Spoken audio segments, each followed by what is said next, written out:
咁之前咧亦都交代咗啦，當我哋胸椎出現問題咧，就會環環相扣影響咗我哋嘅胃啦，胃亦都對應住我哋嘅12經絡裡面嘅肝經啦，肝亦都主血，咁血亦都同心臟有關。咁當我哋心血不足嘅情況底下，引致到我哋會容易失眠啦，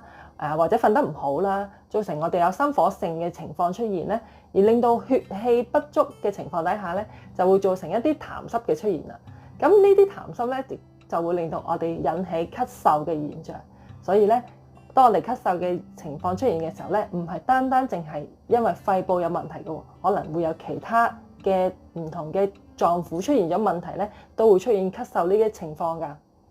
咁我今日就分享到呢度啦。如果你哋唔想錯過我下次出嘅新片咧，記得 subscribe 我 channel 或者 follow 我個 Facebook、IG 啦。我哋下次再見啦，拜拜。